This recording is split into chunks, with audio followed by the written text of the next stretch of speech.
తిరుపతిలో చిరుతపులి సంచారం తీవ్ర కలకలం రేపుతోంది. తెల్లవారుజామున ఎస్వీ యూనివర్సిటీలో చిరుతపులి కనిపించింది. వారం రోజులుగా వేదిక్ ఎస్వీ యూనివర్సిటీ ప్రాంతంలో చిరుత సంచారంతో స్థానికులు భయాందోళనకు గురవుతున్నారు.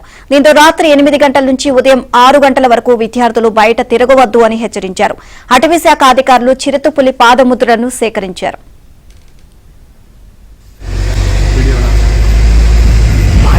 गाड़ी रोक यार बढ़िया जूम कर दूं मैं सर वो डरेगा नहीं भाई जूम से गाड़ी रोक यार बढ़िया जूम कर दूं मैं सर वो डरेगा नहीं भाई जूम से गाड़ी रोक यार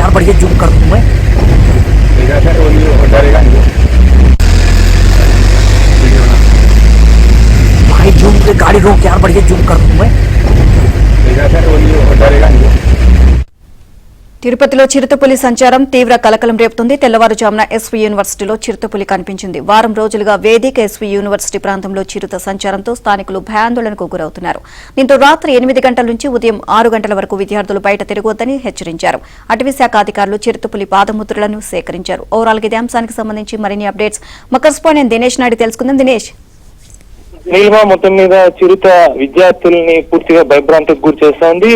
ఎస్వీ యూనివర్సిటీ అధికారులు అఫీషియల్ గా ఒక నోటీస్ ని అన్ని హాస్టల్స్ కు పంపించే పరిస్థితి నెలకొంది. రాత్రి 8 నుంచి తెల్లారితో 6 వరకు కూడా ఎవరు రోడ్ల మీద తిరగకూడదని చెప్పినటువంటి పరిస్థితి. అంటే దాన్ని బట్టి మనం అర్థం చేసుకోవచ్చు ఎంత తీవ్రంగా పరిస్థితి ఉందనే విషయాన్ని. మొత్తంగా మనం చూస్తే ఈ యొక్క చిరుత సంచారం స్వయంగా చూసినటువంటి విద్యార్థులు కూడా ఉన్నారు.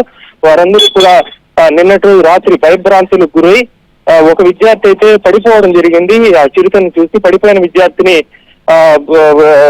మిగిలిన కూడా ఉన్న విద్యార్థులు హాస్పిటల్కి తీసుకుపోయే పరిస్థితి.